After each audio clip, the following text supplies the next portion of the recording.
We've got one last sector analysis, the Southern Maine office forecasts with Nate Stevens of the Boulos Company. Nate?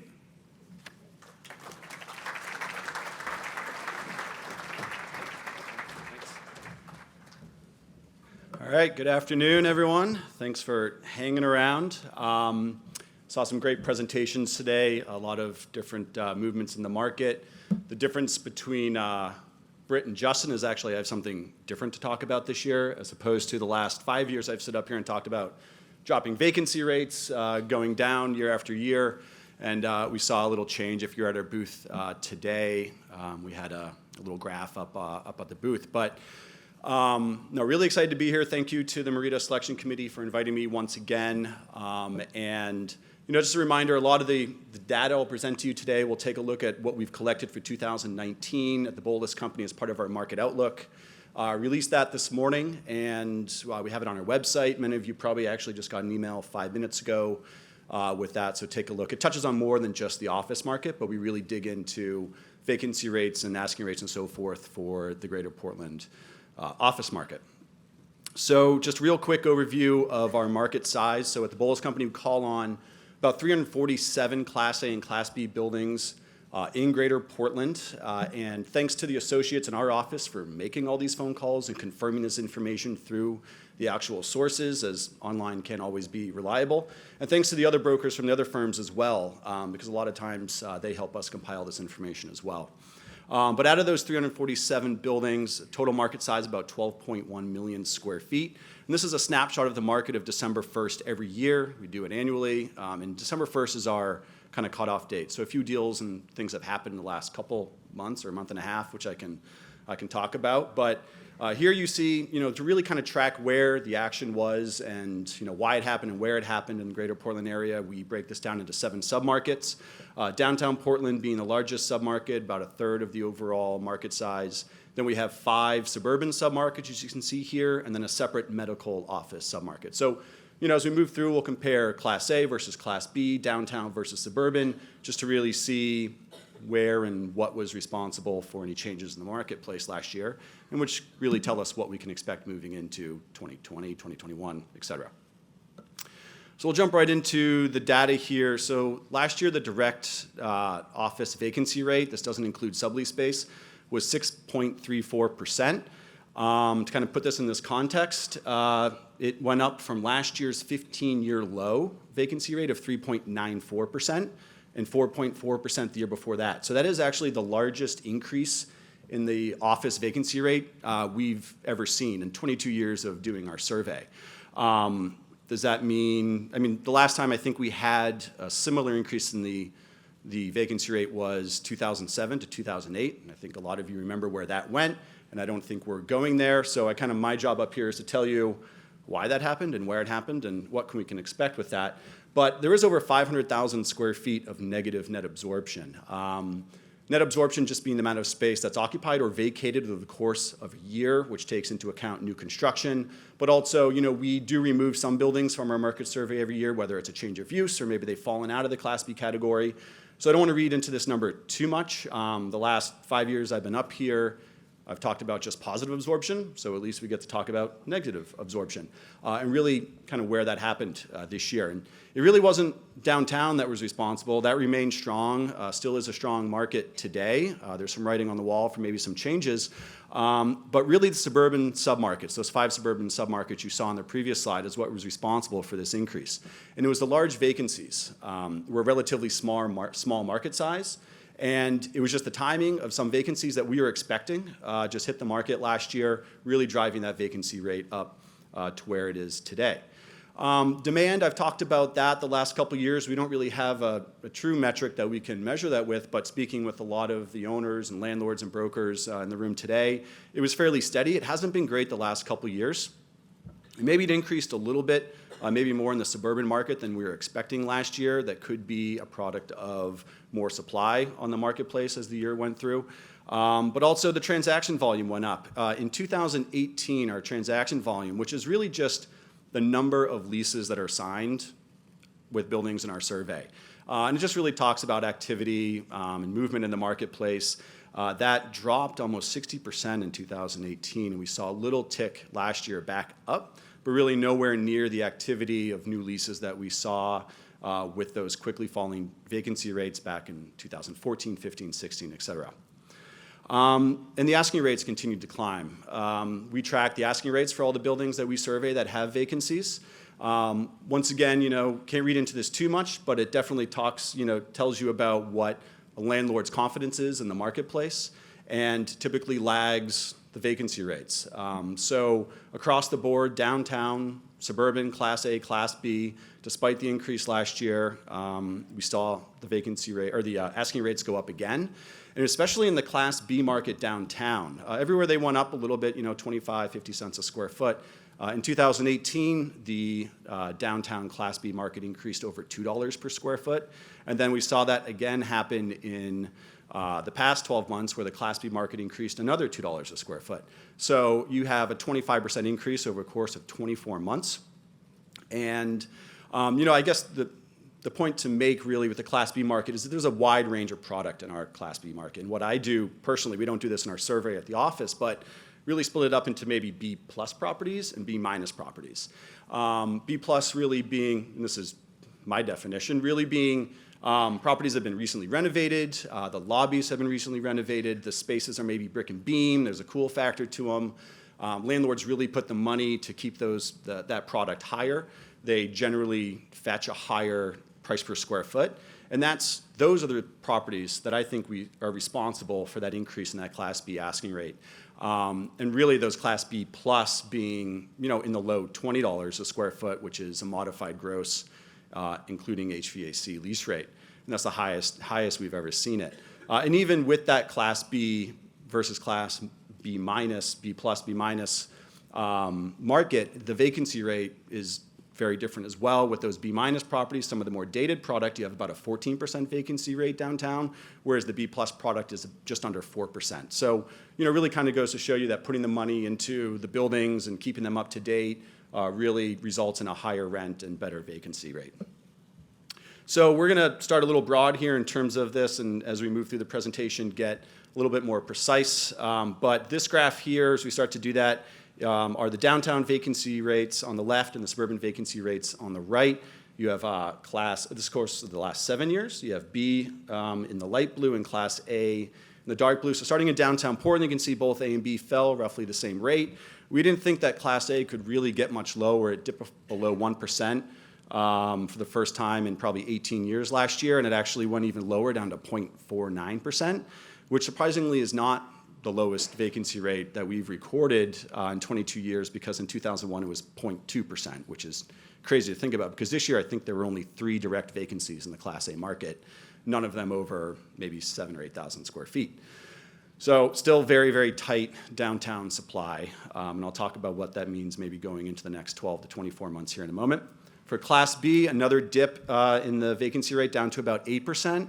The last couple years in the movement that we saw in Class B was really due to properties that were being taken off the market. There really wasn't much improvement with the existing product, but the vacancy rate fell because we took a couple buildings off and that reduced the size, and they were huge vacancies at the time.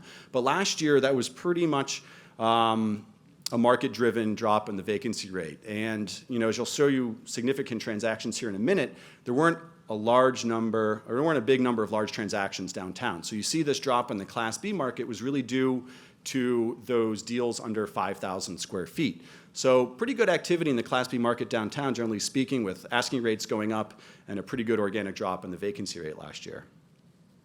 But then moving into the suburban vacancy rates, I think it's quite clear to see what was responsible for that spike in the vacancy rate last year.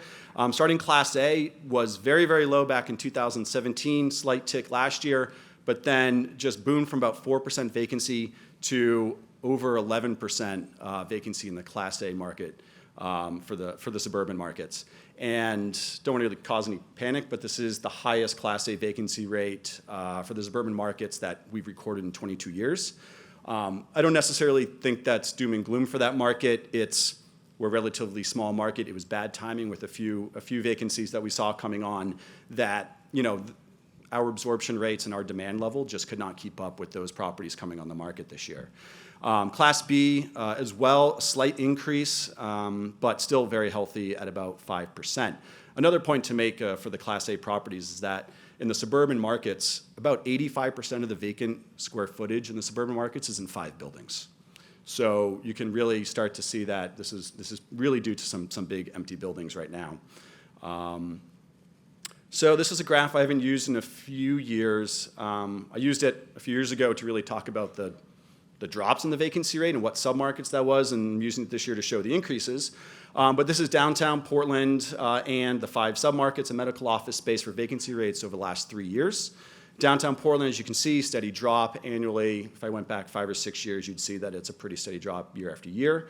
But then moving into suburban markets, suburban Portland. So this is Outer Congress Street, Forest Avenue, Brighton Avenue, Baxter Boulevard, so forth. Big spike in the vacancy rate from roughly 4% to almost 13%. All that extra green space you see there is one property being added to the market this year. But I guess it's important to note that all 5 of the submarkets saw an increase in the vacancy rate, which I haven't seen since 2009, 2010. In Westbrook, a small little jump in the vacancy rate, but they were coming from 0% last year, so no surprise. Maine Mall area, another big jump in the vacancy rate. Once again, this is, I think, responses 3 properties that are this extra green space that you see that came on the market this year, and I'll show you those later in the slide. But really, you're talking about suburban Portland and Maine Mall and where these vacancies lie geographically abutting each other along the I-95 corridor, Outer Congress Street, Payne Road, that area. Some of the office parks off Sable Oaks is where a lot of this vacancy resides. And then Scarborough, South Portland, another increase in the vacancy rate, but still fairly healthy in that market. Medical office space is a very, very strong market right now. Every year I wonder if it's going to keep going down, and it does. It's been a pretty big driver for the drop in the vacancy rates in the suburban markets over the course of the last 3 years. Wasn't very prevalent last year. I think we might see that change going into the next 12 months. But both Class A and Class B, very, very little vacancy, difficult for medical office tenants to find any space, either having to consider new construction or turn existing office space into medical office space, which obviously is expensive. So touching on some of the large transactions last year, these are the 3 transactions, significant transactions over 10,000 square feet downtown. I only have 3 that I was able to put together over 10,000 square feet of new lease transactions, 2 existing product, 1 new construction, will result in new construction. But SMRT leasing about 19,000 square feet at 75 Washington Avenue. This is a 30,000 square foot condo that was vacated by Goodwill. They consolidated some of their uses in that space and then moved some of it out to the suburbs. So they occupied about 2/3 of that space. And then one of the largest existing leases in downtown Portland last year was Certified leasing 38,000 square feet at 21 to 39 Commercial Street. This building just selling earlier this fall in Auto Europe that owned and occupied that building before, moving to the suburban market on Outer Washington Avenue. And Certify is one of these companies that in the last couple of years I've been talking about how companies have had to grow in downtown Portland. And because of the low supply, they leased 5,000 square feet here, 10,000 square feet there, all within close proximity, but not being able to get one solid location together. And Certify was able to do that this year, leasing 38,000 square feet. And really what this means and what this is doing is creating quite a lot of shadow space on the market moving into 2020. And shadow space is technically space that is vacant but not on the market or really counted as vacant. And I'm using shadow space as a definition of saying that it is space that we know is going to come on the market where a deal has been signed, such as the Certify space. They still technically occupy their other spaces till later this year, but that is product that we see coming on the market. And I can think of 5 or 6 other fairly significant deals that have been done or will be getting done here shortly, or maybe they've been done in 12 months ago for new construction that will create a lot more product in the downtown market moving into the next 12 to 24 months. And then the largest lease transaction last year was Sun Life, leasing 77,000 square feet, or signing a lease for 77,000 square feet at the Portland Foreside development. Great project. Great to see them get that office building there, and hopefully that will lead to other investments into that development. Sun Life, this really has no effect on the immediate market this year. They're going to break ground maybe later this year, 12 to 24 months of construction, but they will be vacating about 125,000 square feet in the suburban market, similar to what WEX did last year, moving to downtown Portland. So that's something we need to keep an eye on for the next couple of years for the suburban market, as it technically is consolidating into one location will result in a negative absorption of 50,000 square feet. So significant transactions in the suburban market, only 4 to speak of. Once again, my threshold over 10,000 square feet, it was kind of tough to meet that this year. 400 Southborough is actually just a renewal as well, so really only 3 new leases to speak of, a couple right around 10,000 square feet. And the largest deal that we recorded in 2019 was Stantec leasing 21,000 square feet. And even this being the largest deal in the suburban market last year, they actually vacated 38,000 square feet on Payne Road, or will be vacating 38,000 square feet. So we actually called that full at 2211 and vacant on Payne Road, but resulting in negative 18,000 square feet of absorption. But really, as you can see here, didn't really have the deals to kind of upset the vacancy that was added to the market this year. So moving into 2020 and some of the significant vacancies, this is a slide that I put together. So on our survey, the 2 buildings on the left-hand side were actually called vacant, but since then they have sold. 55 Portland Street sold, and the remainder of that condo at 75 Washington was leased. All these vacancies in the Class B market, that's really where the product is now, or where it was last year. And then the other 2 properties, 465 Congress and 510 Congress, these are 2 properties that I think have been on my list for maybe the last 5 years that I've been up here. But what's really good news is, 465 Congress Street was sold earlier this summer. Those developers plan a complete historic redevelopment of that building, gutting it inside and out, new elevators, new heating, cooling systems, maybe historic tax credits. So, really probably moving this building from the B- category into the B+ category, pushing those lease rates, creating a product that maybe doesn't quite exist, as close to Class A as you can get. Open floor plans, clean white boxes, open ceilings as well. So that'll be fun to see what happens. And even at the landlord at 510 Congress Street is prepared to make significant investment into that building with a tenant, with a committed tenant. And this speaks a lot to kind of the Monument Square area in Portland. I think I wrote an article 10 years ago where I may have even called Monument Square like the hole in downtown Portland, because 85% of the vacancy, or actually closer to 90% of the vacancy in downtown Portland was in the immediate Monument Square area. And actually in our market outlook, Sam Marinko wrote an article, in our office, wrote an article about Monument Square and where that's gone the last couple of years. And actually we've seen increasing asking rates, dropping vacancy rates. There have been a couple buildings that have sold in the last 2-3 years, which resulted in a value add where landlords are putting the money in, pushing the lease rates, really creating a nice product. With what's happening at 477 Congress Street and apartments being added at 50 Monument Square across the street. I just think a lot of great things happening in that Monument Square area. So there's opportunity for tenants and, an opportunity for tenants to lease some space, especially at 465 Congress, but even 510 Congress, 415 Congress. There are a number of opportunities in that immediate area. Keep an eye on. And then the suburban vacancies. There are quite a few, and some of them are quite large. There are 7 total. You notice that 6 of the 7 are Class A properties, where we saw that dramatic increase in the vacancy rate. I believe all but 1 of them are in that I-95 corridor of suburban Portland, Maine Mall area that I mentioned earlier. 3 of these were on the list last year, 2 DeLorme Drive, 65 Gannett Drive, 1 Davis Farm Road.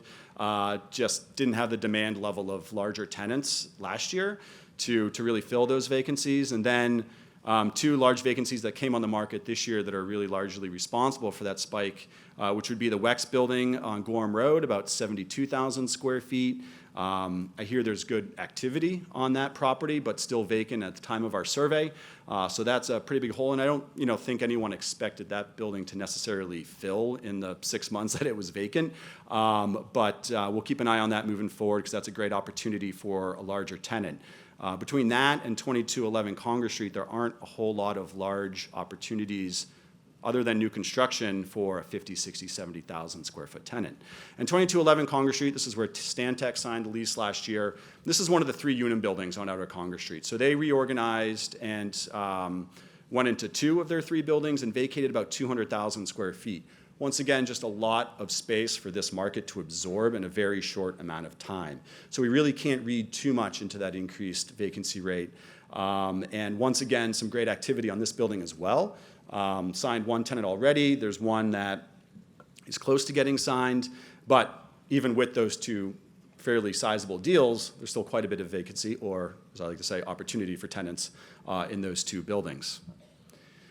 So really kind of taking a look back over the last 20 or so years of the vacancy rate and what we can expect moving forward. As you can see here, that pretty large increase from 2018 to 2019.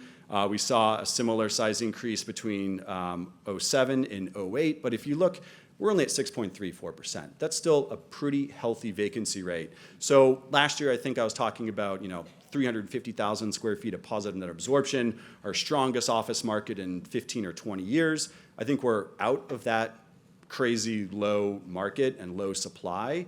And we're back to just kind of where we were in 2014, 2015. I think I was a little aggressive when I predicted that we're going to get to 7% vacancy this year. I do think it will increase again. I don't think we're on this track to keep going up and up and up. Maybe we stay in that 6.5%, and where is that going to happen? So I'm talking about a lot of the shadow space of spaces that are coming on the market. So you have Covetrus, which is their buildings under construction. They'll be vacating maybe towards the end of the year about 30,000 or 35, 40,000 square feet.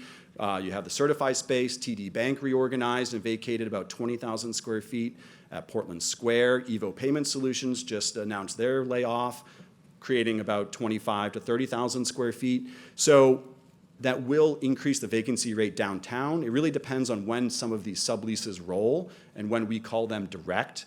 Last year, we only had about 40,000 square feet, as you can see here, sublease. I expect that to triple or quadruple. So, next year I think we're going to have to look at the overall vacancy rate, including sublease space, to really get a handle on where our market is next year. But there is a lot of product and needed product coming on the market in 2020 and 2021 for the downtown market. Suburban, I expect to remain relatively the same where it is today. We're not going to see that spike that we saw last year.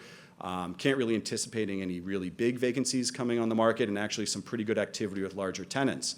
And speaking of that, in terms of product, no product being downtown last year, there were a number of tenants that are currently downtown that were looking to expand or relocate or renew, that were looking at the suburban market. Tenants that I never would have thought would even consider the suburban market, but due to some of the downtown parking difficulties, lack of supply, and the increasing vacancy lease rates downtown, just a lot of tenants maybe taking a little glimpse at the suburban market. Most of them ultimately deciding to remain downtown. But now that that product's coming, we might not see as much of that shift from downtown to the suburban market next year. So what can we expect for 2021? As I mentioned, I think our vacancy rates will level off, maybe a slight increase for 2021. Like I said, it's really dependent on how we count some of these spaces that are being vacated, if they stay as sublease or roll to direct. And whether our demand, it's been fairly low the last couple of years, but really whether that, especially downtown, we've been complaining about low supply for the last few years, we're going to get it, but can our demand level really keep up with it? And that's a big question moving into next year. I think downtown lease rates will continue to increase. I believe that landlords are still in the driver's seat. There's still, to this day, few options, with some on the horizon. I still think landlords will be able to take advantage of some of those increasing lease rates over the next 12 months. And the suburban lease rate, just because we did see that spike last year, I do think those lease rates will decrease slightly, maybe level out. They have been going up steady for the last 3 or 4 years. And I think landlords are going to have to start competing for tenants in that market, especially tenants in that 10 or 5,000 to 15,000, maybe 20,000. I've seen a couple price drops recently for product on the market. So I think we'll see that decrease slightly. And lastly, I think new construction is going to slow. I didn't really have time this year to dig into the new construction. I've talked at length about it the last 3 years. I thought we could use a break. And I've shown this graph up here the last couple years, which was a correlation between new construction and the downtown Class A lease rates, and that every time the Class A lease rate dropped below 4%, it spurred new construction. And history told us that as long as it stayed there, we'd still get new construction. And I mean, we're at 0.4% downtown. So obviously, we have a ways to go. Like I said, I think Class A downtown will increase next year, I mean, from 0.4%, but it's not going to get above 4%. And I think we're still going to see some new construction, maybe one or two new opportunities. And there's still a couple great projects out there. If you're a tenant for 50, 60, 70,000 square feet or more, you still don't have existing options other than the suburban market. So I still think we might see one or two options, but not at the level maybe that we saw the last couple years, where it was like every 3 months there was a new building that was being announced. And even WEX building their new building, and 3 months later saying, well, now we need another one across the street or right behind us. So I think that will slow. The suburban market does offer some new construction opportunities as well. And actually, I got permission today to announce that WEX has signed a new deal to lease 200,000 square feet at the Scarborough Downs complex, which is a huge, huge deal for that development, huge deal for the company and the suburban market as well. Charlie Craig represented WEX in that transaction. So I haven't been able to dig into that too much in terms of what I think that will mean for the market moving forward in the next 2 to 3 years. So it'll be interesting to keep an eye on what product we anticipate hitting the market moving forward in that suburban market to see really whether that will spike up to that 10% range, but I don't think it will. I think we're going to remain relatively flat moving into 2021. Nothing to worry about, no big recession. And based on the other presenters today, it seems like overall we're in pretty good shape. So that concludes my presentation. Thank you to Abigail Henderson for helping me put this together, and have a good day. Thank you.